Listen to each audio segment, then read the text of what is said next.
দেখা যাবে তখন আপনি ইম্পোর্ট করছেন সব কমার্শিয়াল ইম্পোর্ট, বাসাবাড়িতে ব্যবহার হবে, কিন্তু আপনি এগুলো সব ইন্ডাস্ট্রিয়াল বলে কম ডিউটি দিয়ে মাল নিয়ে আসেন, এটা ঠেকাবে কে?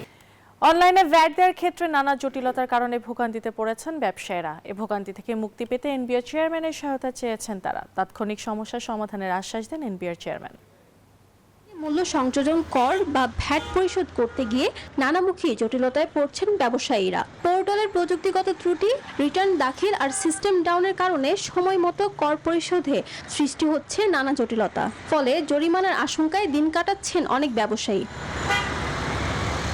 এমন বাস্তবতায় মঙ্গলবার প্রাক বাজেট আলোচনায় অনলাইন ভ্যাট প্রদানে ভোগান্তি নিরসনের দাবি জানান ব্যবসায়ীরা।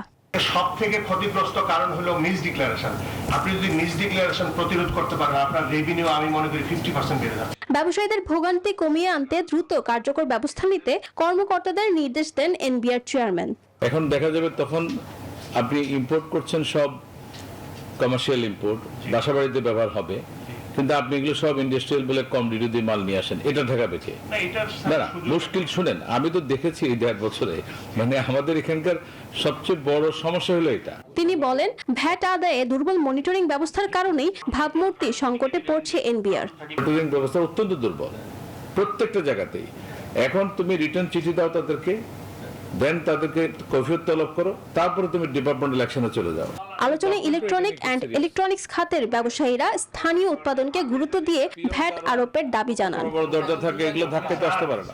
ফারজানা রিয়া, নিউজ 24, ঢাকা।